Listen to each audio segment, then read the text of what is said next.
for the dog. We always take him out front first to use the bathroom. Anyway, it's extremely hot. The humidity is so up. We're in the code red today. Not staying out long. It's almost 10. I was gonna leave Brady inside, but everyone is still sleeping.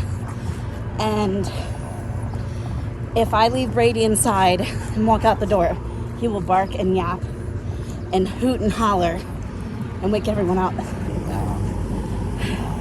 I'm not gonna go down into the cemetery. We're just gonna walk over to it, and I'm just gonna say hey to everybody and then go up to the building because it's hot.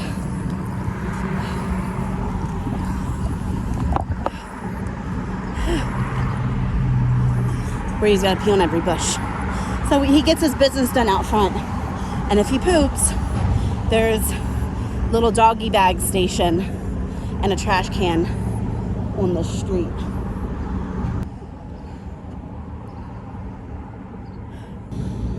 So yeah, it looks like also like it's gonna rain. It's kind of cloudy towards the city, like towards the inner harbor.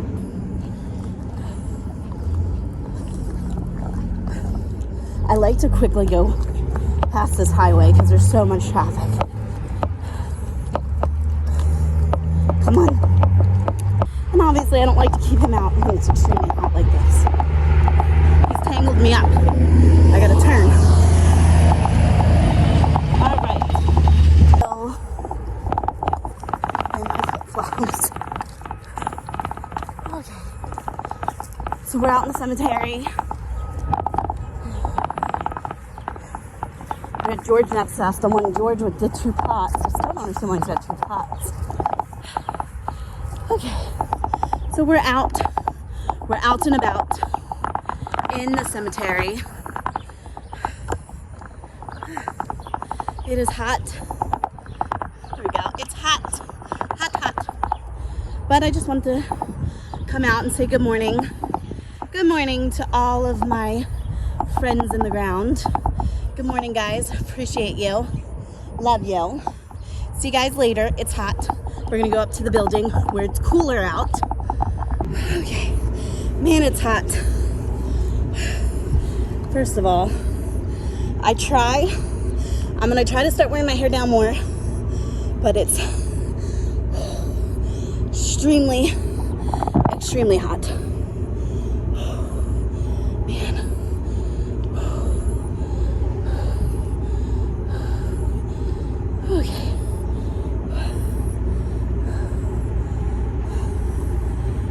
Brady water.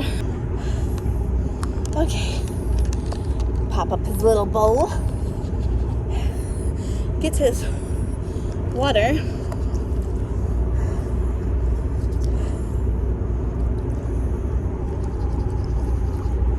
There you go, Bray.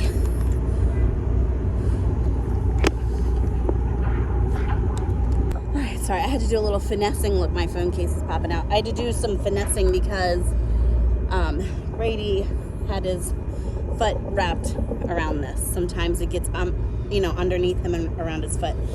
And I didn't want to keep pulling it because it pulls his leg, so I had to pick him up and hold him and unwrap him. Anyway, I don't want to stay out too long because, like I said, Brady is getting his hair did. He's going to the groomers. We had planned 2 weeks ago to get his hair done. It's like I said, it's $100. And look, I tell you guys, Mike does the best he can. He works sometimes 7 days a week. 12, 24, 36, 48-hour shifts. Come on, Bray. He's barking at a cat. That alley cat that hangs out. Anyway, he does the best he can. Sometimes we make our bills, and I always have to remember and be blessed that all of our bills are paid. But I don't think, a lot of people don't realize, because I don't really talk about my finances often, is we have a lot of large bills. So our rent is over $1,000 a month. Our BG&E, especially during the summer, is like $200. BG&E is our gas and electric company.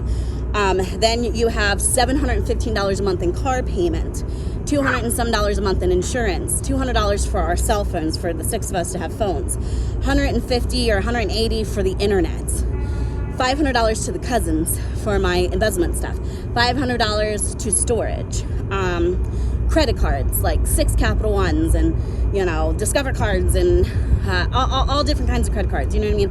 And so we have all the credit cards, so several $100s a month in credit cards. Them interest rates suck, but sometimes you gotta live off your credit cards. And I tell people this because I want it normalized. What else?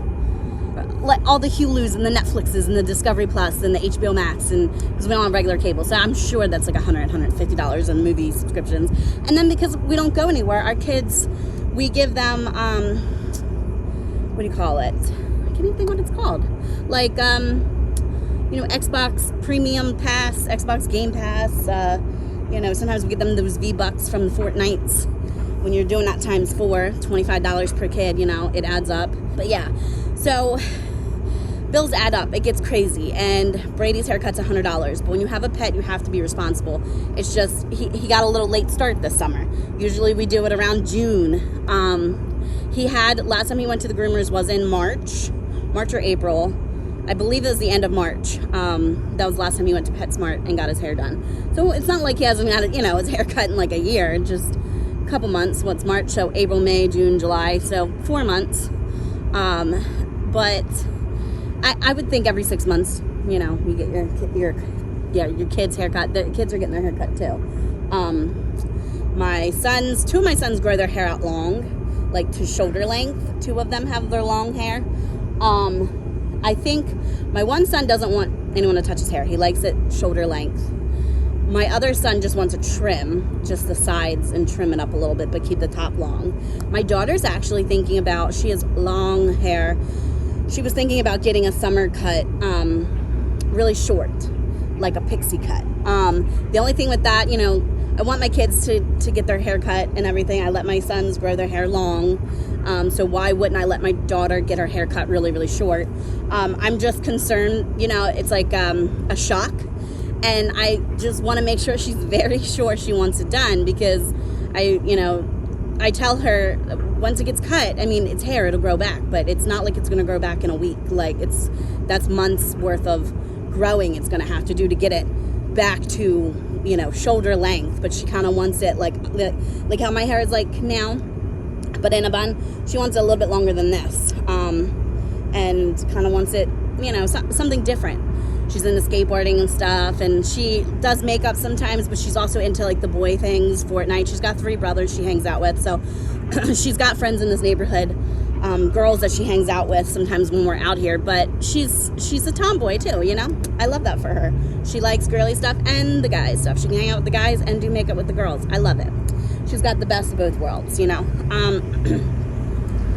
Anyway, I can't be on long because not only is it hot, but my phone isn't fully charged. My watch is dead, so I don't have my Apple Watch on today. It's extremely hot. Everyone's still asleep. My phone is dying. My headphones are dead. My headphones died when I was watching a YouTube video this morning while I was drinking my coffee. So I'm like, I'm just not prepared. This vlog that I wanted to talk about is how I grew up. I wanted to talk about my living situation growing up. I think it's important because I live in an apartment complex now, and it's not so far-fetched for me. Mike grew up in a trailer. It was a 3-bedroom trailer that his grandmother owned. Him and his mom never really lived on their own. His mother would have to, she would get her own apartment or her own place, and then be evicted or have to move out shortly after they moved in. So the only concrete, stable living condition that Mike ever had growing up was his grandmother's trailer. Now, background story of Mike a little bit is he's an only child. On me and Mike's wedding day, my mother-in-law told my mom and my grandmother that she never wanted Mike. And Mike told me I could tell this. She never wanted Mike, that she never wanted kids, and Mike is only alive because of his dad. His dad was older. My mother-in-law had Mike when she was 18 years old.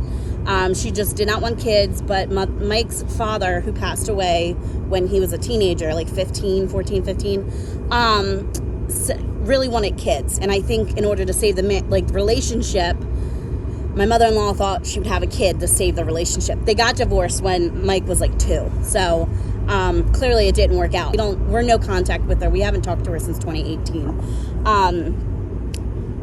Anyway, that's one day I'm going to divulge in that. But she didn't want him. She never wanted him born. And she never took care of Mike. It was his grandmother. When I met him, when we were dating, he says, my mom's like my big sister, and my grandmother is my mother, and my great-grandmother is like my grandmother. And he never called his mom. She did not want to be called mom. She thought, she was too young to be a mom. And in fact, when we started dating, my mom was mom in his phone. He thinks of my mom as a mom now because unfortunately Karen passed away. And that's all I'm going to say about that. That's another reason we don't talk to my mother-in-law, because she contributed to a lot of that, the passing away. Allegedly, in our opinion, she contributed to the downfall and, of his grandmother. How do I explain that? She wasn't treating his grandmother properly, to the point where authorities were getting involved, and then she passed away when we were trying to help her get authorities involved in the mishandling and the miscare of his grandmother, because we did not know a lot of things were happening because her and his grandmother lived in the trailer. Anyway, so he lived in a trailer growing up. He was an only child. His father passed away. His mom really wasn't a mom to him. His grandmother has passed away. He has an uncle, his mom's brother, but he's busy with his life, and he's got a new baby, and he has a child who's like an adult now, like 18, and then he had a baby recently, a couple of years, like 2 or 3 years ago. And so he doesn't bother that uncle often. It's one of those family members that they're on Facebook, but you don't want to bother them. So he doesn't really have any family, neither do I. Like, a lot of my family's passed away. So I don't have many family members left either. But when I was growing up, I grew up in a town called Middle River. It's in Baltimore County. And we grew up in a 2-bedroom apartment, me and my brother and my mom. Originally, we moved there, I think, 1993. Mom, you can correct me in the comments. I know I was like 3 or 4. We moved there, and my dad was living with us before he moved out. So it was my mom and my dad in 1 bedroom, and me and my brother shared the other room, the small room. And eventually my mom and dad separated. My dad moved in with my grandmother, Jean, and then eventually they went to my dad bought a house in his name in Dundalk, where we resided after his motorcycle accident. So me and my brother shared a room, and eventually I got kind of older and I wanted my own space, and I'm sure my brother wanted his own space. We were 4 years apart. So about the time, that I was like 7, 8 years old, I went into the living room, and the living room was my bedroom. I slept on a couch. I didn't have a bed in the living room. My mom let me decorate the living room with posters and pictures and stuffed animals everywhere. I had Britney Spears posters and Backstreet Boys posters and Hillary Duff posters taped everywhere.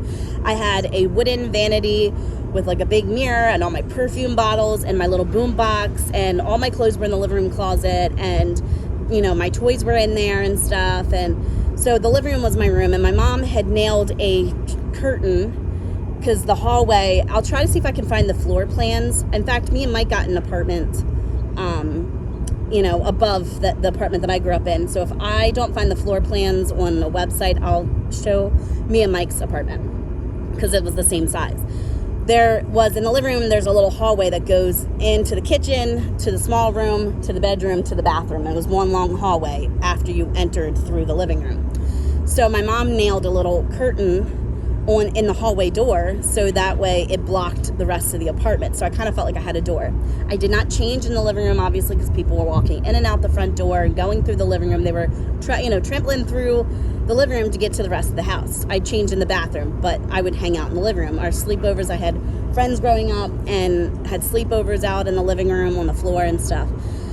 Eventually, my brother graduated high school, went to basic training, and then I got the small room. And eventually, when me and Mike were dating, my mom let Mike move in, and me and Mike had the room. Anyway, it was a small area, and my mom has a kind heart, and she was always taking people in. So I had friends whose moms were single mothers. I had friends whose, they got evicted in our neighborhood, or my mom would say, come stay in my house, come stay in the living room. So me and my friends would have sleepovers, and their mom would be on the little couch, and me and my friends would be out on the floor and stuff and having sleepovers. So there was always somebody living with us. My mom was always helping. My mom has a good heart. So we had so many people come in and out through the years, and my mom would, help them if they needed money. You need food, come to my house. My mom hosted big cookouts during the summertime. Everyone knew to go to Rhonda's house. My mom would get the charcoal, and she'd buy the burgers and the hot dogs, and she would just literally feed the entire neighborhood. And all the kids, I had a pool, all the kids could come, and go swim in the pool. The moms would come over, have a couple beers. It was fun back in the 90s. I really miss that time, especially because my brother's not here. And a lot of the family members that are gone were alive back then. And I think that's another reason why I miss that nostalgia. So our apartments were always crowded. We always had a family move in. My brother has 3 children, 2 by one woman and 1 by another woman. His 2 kids by one woman. There were times after he had kids and he moved out that life didn't go always as planned. Bills didn't always go as planned. And he would move in with his 2 kids. They'd all sleep in the living room. It would be him and his girlfriend and their 2 kids all in the living room. And then I was in the bedroom. And then my mom had a longtime boyfriend named Don. He and her was in the sleeping in the bedroom. I was in the bedroom, my bedroom with Mike when I was a teenager. And then my brother, his 2 kids and his girlfriend out in the living room. So we had an entire family sleeping in one room, And again, so I'm bringing this up because it's being in an apartment complex isn't abnormal for me, because I grew up, I grew up fine. I'm still alive. I didn't die. We were cramped. When me and Mike got the apartment upstairs and we broke up and he moved out, I had 2 options: stay in school, move back down to my mother's apartment where I, grew up, and give up the apartment, or drop out of school, work full time, and keep the apartment. I didn't want to move back home at that point in time because my mom and her boyfriend were in one room. My aunt, my mother's sister, who has since passed away, my aunt was in my bedroom, and my brother, his girlfriend, and their 2 kids were out in the living room. Now, my mom would never turn, me down if I needed to have a place to stay, and she welcomed me, and we were going to rearrange things and fit me in there, and, I think eventually my aunt was going to move out, and so, I also, part of me wanted to just have my own apartment, so I chose to drop out of school. 12th grade year, I made it all the way up to 12th grade, and work full-time at Sears and keep my apartment, but that's to kind of give you an idea of why, how do I explain it? Why living in a small apartment is okay, and living in small spaces with your children, I want to normalize, because it is so hard nowadays in the world that there are people moving back home. There are people getting evicted. There are foreclosures. I don't have any type of government assistance. We're, like I said, in that income bracket where on paper it's too much for any type of assistance, but because our bills are so large, it's not enough at the end of our bills to have anything extra. So if I wanted to go on vacation, I can't afford it. Mike can't afford to take a week off of work. He can't even, even though he's got paid time off, he's got vacation he never hardly takes because he needs the overtime. And if he takes, a week's off, it messes his overtime up for the week. So we just can't afford those things. And I want to normalize that, especially with millennials and stuff, that they're overworked, underpaid. Things are so expensive. The inflation is ridiculous. Groceries, Mike said we spend about $300 a week in groceries. It's ridiculous. And we don't buy a lot of cakes, cookies, pies, chips. We don't buy sodas in the house. I've told you guys my stand on soda, special occasions, cookouts, birthday parties, things like that. But we are not a family that divulges in that kind of stuff, because we can't afford it anyway. But it's just, we never been a big snacker. You get 1 pack of Oreos here and there, or a bag of barbecue chips here and there, but I'm just not one that fills my pantry, with a lot of things. I get a pack of gummies, the box of gummies occasionally, those Welch's fruit gummies, But, you know, we get little treats here and there, but we don't buy a whole lot of junk. We just can't afford it. So I wanted to kind of spread awareness that it's okay to live in small apartments. I'm sure there are people that had to move in with their in-laws, with their family. I want to normalize that because of the fact that I'm sure there are some subscribers or people that are going to come across my video and go, yes, like, you feel like a failure. You feel like a piece of crap parent when you cannot provide your child a big space. Of course I want to buy a house. Of course I want to have my kids have, you know, a huge place and their own space. And I really hate that I could not buy my dad's house. And we were we were working with the lender and we were signing loan documents, and they just would not wait for our FHA loan to go through the estate. And I have to respect that. The lawyer they wanted a quick sale, and they wanted an investor to purchase the property, someone that had the money in cash. They did not want to wait for a sale to go through. And for first-time home buyers like me and Mike, they had to go through all these different terms and stuff. They needed a couple of different things from me and Mike before the underwriter could make their final decision. So the realtor said it was going to be about 90 days from start to finish. And they did not want to wait. And I showed you guys that, like the loan document stuff. They just did not want to wait. The judge had approved us to buy the house, and the estate just didn't want to wait. So we hurried up and moved into this neighborhood. And we were like, we're not going to be here long. We're going to be here a year. And life happens, and bills pile up, and things happen. And when we were living here, the embezzlement stuff went through. It was $500 a month that we did not anticipate paying, but paying my dues. I committed a crime. I feel like crap for it, and there's nothing I can do to change it other than to right the wrongs by paying it back. So that was $500 that was going to our house fund that's been depleted now, you know. Don't break the fucking law, you know. Don't be an asshole like I was and break the law. That's the moral of that story, you know. So yeah, I want to normalize this. So eventually we want to get a bigger place, but growing up I lived in a small apartment, and with my brother and my mother and her boyfriend, sometimes my aunt, sometimes my brother and his kids. We had a couple, you know, friends that I went to school with living with us. A couple of my mom's friends lived with us. We constantly had people in and out. Everyone in the neighborhood called my mom Ma. She was everyone's mom, and she still is everybody's mom. And that was life for us. We were the revolving door, and that was a good thing. And I loved that. And I absolutely love that I can tell stories, and eventually I'll tell individual stories. This is just a generalized thing. I love that I can tell stories about my mom helping tons of women, tons of families. And we were the house that everyone's like, go, you know, Rhonda will help, you know, go ask Rhonda. Rhonda will give you a place to stay for a few days. Like, it's incredible to have a mom that is so selfless and so hardworking like her. I'll never, ever, I feel like, live up to her not standards, but her potential. She is freaking amazing, and I strive to be her, and I strive to be as strong as her. Like, you have no idea the life that she's lived and the things that she's went through. And heck, I'm her daughter. Could you imagine?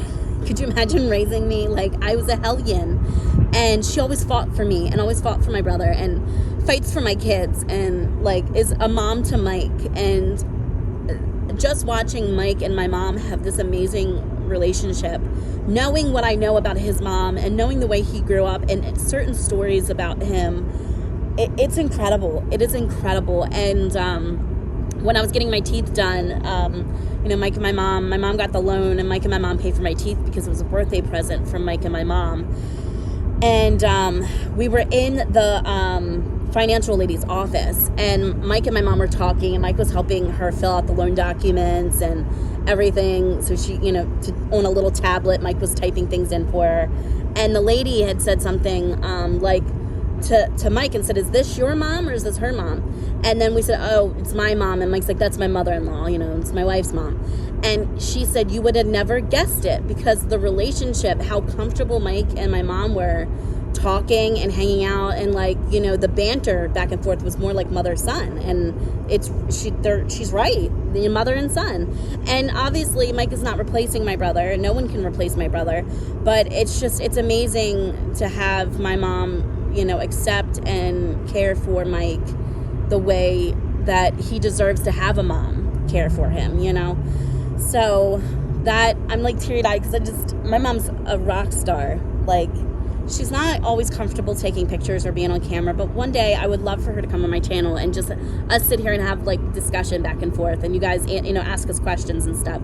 We are very close. Maybe when I was a teen, I wasn't as close with her. You know, you don't ever want to be close with your mom when you're a teen. Parents are, they're cramping your style. But now as an adult, I'm more closer to her than I've been in my entire life. And I absolutely love that I was able to, you know, be close to her and have that, you know, while she's still alive, you know, that relationship.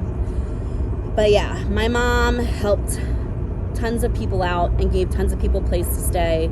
And we were always like either on the floor, on the couch, you know, you pack them in. I've lived with, like, me and Mike have lived with my mom with our kids several times throughout the years, in between, you know, moving out of apartments or can't afford it or getting evicted once or twice. Like, you know, we've had our ups and downs as parents, and my mom has always been there, and she's always taken our family in. We've always squished people in wherever we could.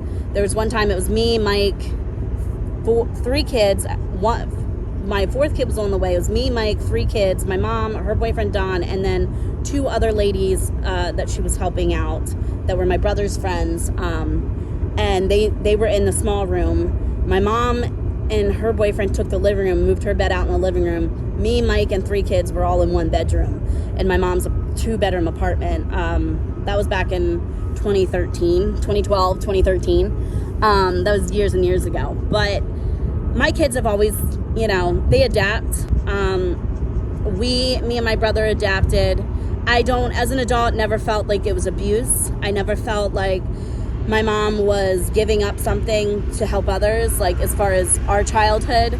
And if my brother was here, he would tell you the same thing.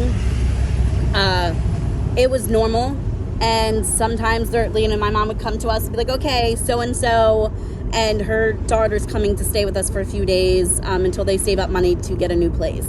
And we was just like, okay, we get the blankets and the covers. We had a big stack of blankets and pillows in the bathroom closet. We call the linen closet at the bottom. We got extra blankets and pillows. I'm like, it's a sleepover. Like, you know, I never felt neglected as far, you know, in that aspect of my mom cramming us into a 2-bedroom apartment, because, you know, you do what you gotta fucking do. And sometimes life sucks. And sometimes bills are high and things are expensive. And also sometimes, you know, to help people, you might have to just rearrange your life a little bit. And so, yeah, I mean, the moral of the story is apartment life is fine. It's not abuse. My, you know, kids are fine and happy and healthy. And, you know, I know you guys don't ever get to see them, so you don't know their demeanor. I know there's some creators and some of my subscribers that are on my personal Instagram and my personal Facebook, and they do get to see my kids. And they see a different side of my life than what YouTube sees. They see the family side of it. They see my children laughing with me and all, you know. So there's a different side of life, but I just wanted to bring awareness to this because I think a lot of people don't talk about it. And like I said, millennials, I mean, every generation in general, but it's much different, you know, in the 50s and the 60s. I know they had their issues, but financially, millennials are working to the bone and to just barely make it.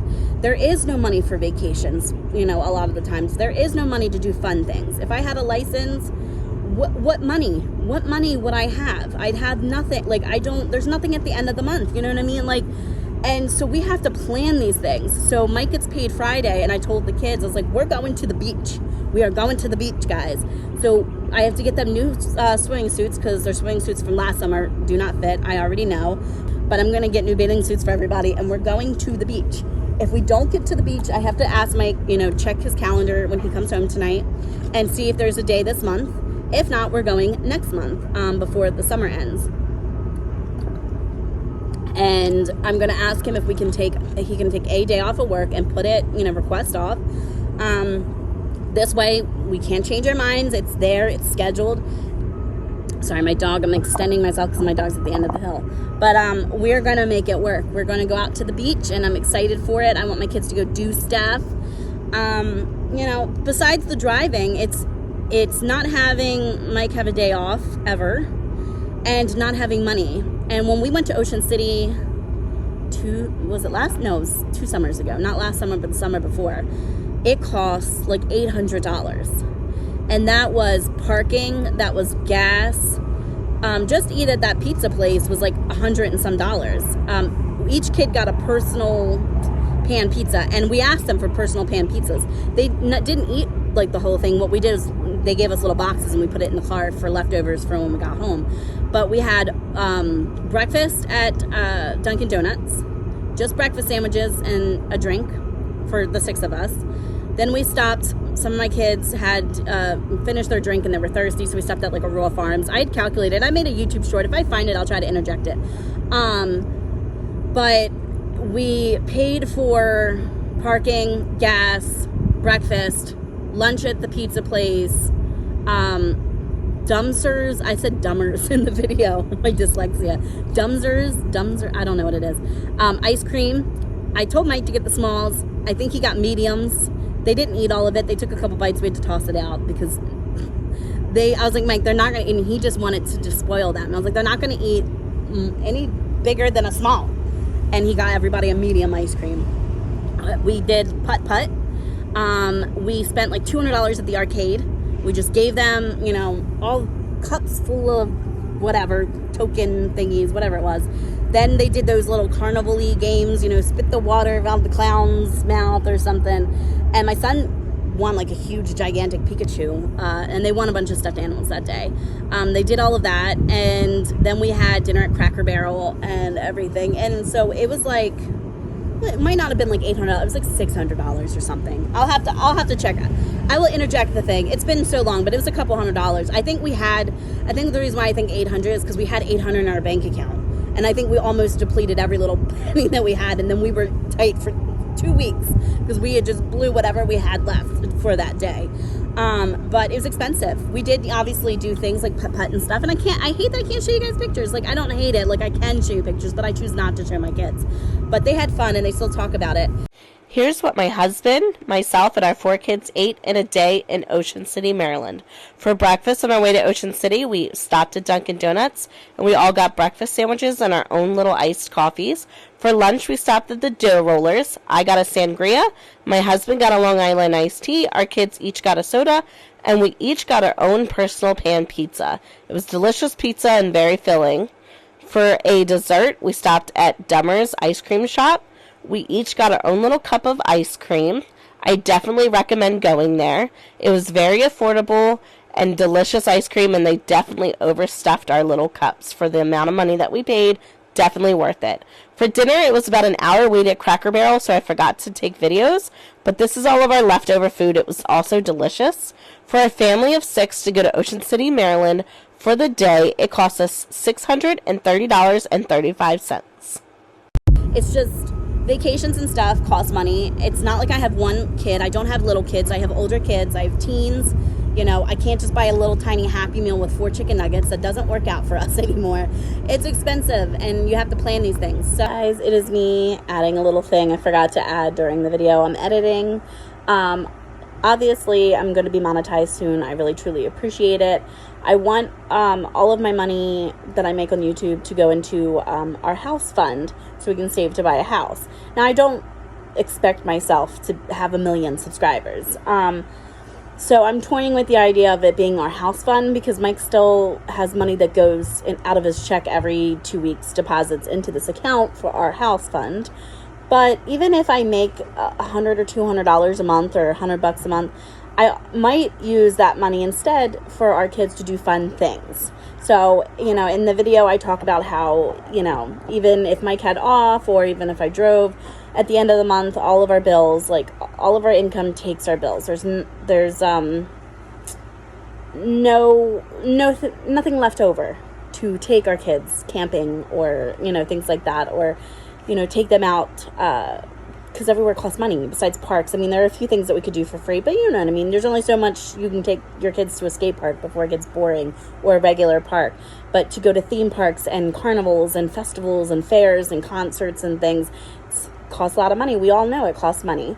So I thought that if I didn't use my YouTube earnings to put in our house fund, that I would use it for family fun.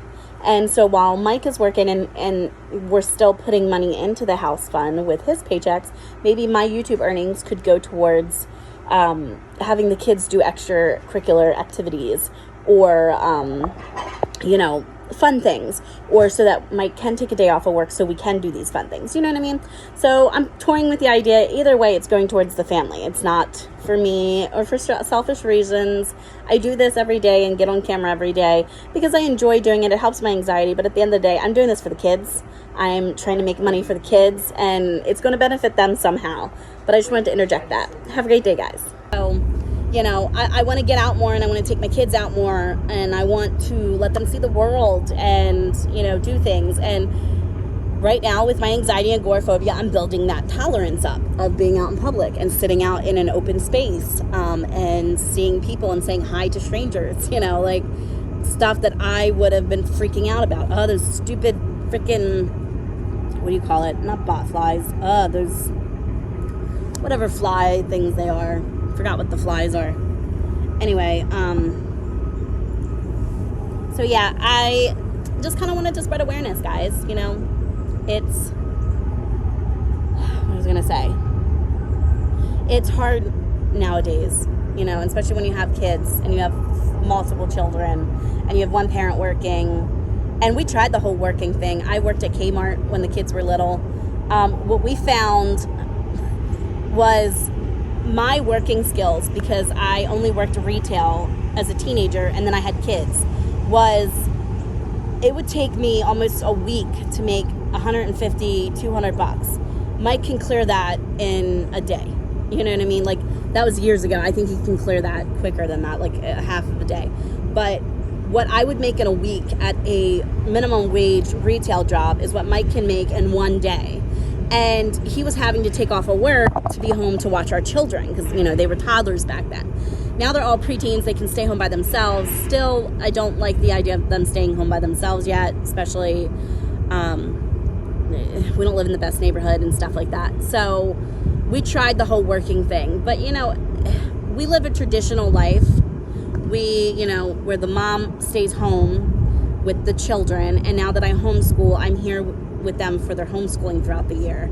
And now I'm doing this YouTube thing, and it seems like it's panning out for me. I'm almost monetized. And so, I found ways to make money at home. My small business earned money for our family, which I'm going to be working full force into that. YouTube is eventually going to make money for our family. So it's like, this is what I choose to do with my life. Is I am more of a traditional wife, and I stay home with the children, and Mike works. And if that works for our family, that works for our family. Not many people do that, because you do sometimes need two parents to work. Mike has always chose to work the hours he works. This is just how it works for our family, But yeah, I just wanted to spread light. Eventually I want to talk more in depth about my childhood and, how we lived and how we grew up and everything. But, we grew up in a small apartment, and it happens. I want to throw some pictures up on the screen of, and I'll try to interject throughout my video of just the apartment complex. It was called Oakgrove, and it's a townhouse apartment mixture. And, it's weird to see it now in pictures because there's security doors. They try to make it look fancy with flowers planted everywhere. That is not the way it looked when I was there growing up. There were these blue doors that they eventually painted red, and you just opened them. There was just a metal door, like a hollow metal door, like you see on somebody's front door, that you just opened. Anyone could go in, anyone and their mother, and you didn't have to have a key. There was no key fob. Now there's cameras put on around the neighborhood. Like, it's kind of weird. It's wild to see it because that is not the way I remember it growing up. But I showed my mom pictures that she was like, wow. Like, I was like, yeah, they're trying to make it look all fancy. I think somebody bought it and tried to flip it and make it look fancy. But people were setting dumpsters on fire growing up. There was a guy running around with a hatchet trying to kill people. Like Joe Palzinski, the serial killer, he killed a couple people.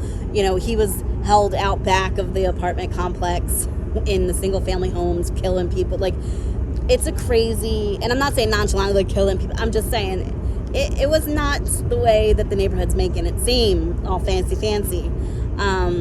But it is funny to see. I grew up on Cedar Drive, apartment 17A originally, 17A Cedar Drive. Then they were remodeling in 2006 or 2007, and we moved to 17B Cedar Drive, and we stayed there. And then me and Mike got an apartment at 17C Cedar Drive. I've not lived in D. I lived in every apartment but D. There were 4 apartments per building, and they had 1 and 2 bedroom apartments. But yeah, that is the story of, you know, me growing up in a apartment my whole life. Sorry, I keep feeling like there's something on me. You know, me growing up in an apartment my entire life with my brother, my mother, her boyfriend, and sometimes lots of family and cousins and like neighbors and school friends and my mom's friends and my brother's friends. And yeah, like, we were the house that you come for help, you know? That was my mom. She was one of those moms that, you know, go to Rhonda, like, Ma will help. Go see if Ma can help you. Or, you know, my mom babysat everybody's kids, and so we always had little kids, toddlers and stuff. Like, when I was a kid, you know, she was one that kind of helped watch all the kids. Sometimes the moms would take turns throughout the summer, but, you know, that was just my mom. She just helped. She has a big heart, and she was willing, you know, to give literally the shirt off her back or the last dollar in her pocket. That is Rhonda. And so, yeah, that's just a story. I just figured I'd start developing kind of a background of my childhood and, you know, a little bit of Mike's background, you know, him growing up in a trailer and growing up in firehouses and stuff. Like, you know, his mom was in the medical field, his grandmother was in the medical field, his uncle's in the medical field, like, so he has a background of that. And so he was always hanging out at the volunteer fire stations and stuff as a kid. And so he had a different, unique childhood compared to mine. We have some similarities and some differences. It breaks my heart. It really breaks my heart to see a mom not want to be a mom. I don't know how to explain that, because I cannot relate to a mom being like that. And I cannot believe my mother-in-law told my mom and my grandmother on me and Mike's wedding day. She was like, well, I'm not, you know, I don't really like kids. And Mikey, you know, his family calls him Mikey. Like, Mikey wouldn't be here if it wasn't for his father. And I'm like, are you fucking kidding me? You're trying to tell my husband on his wedding day, while we have 2 kids, we were at the diner for our reception. My mom had paid for everyone to go out to the diner. I was like, you are going to sit here in front of him and say you didn't want him here. He's only here because of his dad. And that just gives you the first nugget to my mother-in-law and why we tried and tried and tried and tried for years to have a relationship with her for our children. And some of the things she did to our children, she's not a safe person for our kids. And we did really, really try. And I try not to be scandalous, but, you know, Mike's like, I don't give a shit. Tell anyone whatever the hell you want to tell them. And so it also gives you an insight to Mike. Mike is an amazing guy, and my grandmother absolutely loves Mike. When we broke up one time, I'm going to tell you a story before I go. When we broke up, Mike was getting his hair cut at the hair cuttery in Middle River, and my grandmother Frances was getting her hair cut there too. And she saw Mike, and Mike says, hey, like, how are you doing? And he gave her a hug, and she goes, Mike, I love you. She was like, you know, I adore you. And I think she's something like, I don't know why Shelley left you. Like, she, you know, made the worst decision of her life or something like that. And Mike kind of gave her a hug and, you know, laughed. And Mike gave her his new cell phone number, and he said, here's my number. He's like, we'll go out to lunch. And so I went to go visit my grandmother, and my grandmother was like, guess who I saw? I said, who? And she says, Mike. And guess what? He's going to take me out to lunch. We're going out on a date. I was just like, why are you talking to the enemy, Graham? Like, because I call my grandmother Graham. And I was like, Graham, why are you talking to the enemy? We broke up. And she's like, well, he didn't break up with me. I still like him. So I'll never forget that. And Mike always jokes and says, you know, Graham loves me more than anyone else in this family. And, you know, when she goes, he's like, you're all going to be mad when, you know, don't be surprised when she passes away that all of her stuff is left to me because she doesn't like any of you guys. But, and I told my grandmother that. I was like, you know, not that we're trying to wait for her to pass, but he's like, my grandmother laughed and said, hey, you never know. You never know. We're going to be sitting there reading the will. And it's like, I leave all my stuff to Mike. Because my family, you know, like, didn't care as much as Mike did, you know, but obviously I know that that's not what's going to happen. But we always joke, Mike's like, you think it's funny until it actually happens, because Graham loves me more. But my family adores Mike and loves Mike, and Mike got to see my brother and hang out with my brother, and they have stories about drinking and stuff like that, and he's a great guy.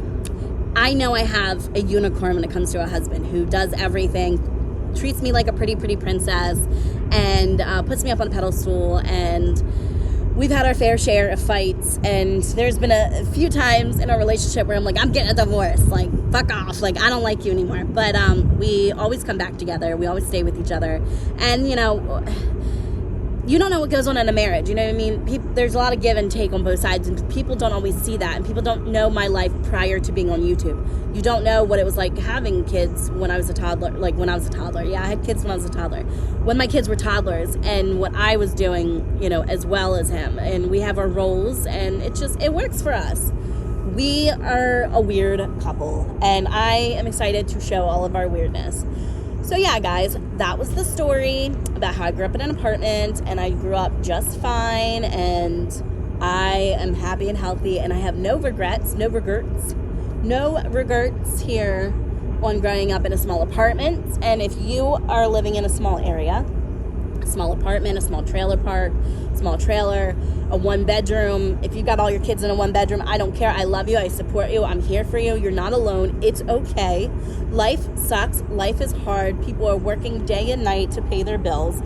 Things are expensive. We are all here together in this crazy, you know, situation called life. And whether you have a huge 10-bedroom house or a 1-bedroom apartment, you are worthy and you are loved and you deserve to be here, and it's okay. And I want to normalize every little messy part of my life, because I know there is somebody out there struggling and would love to have a bigger place but just can't, and that's okay.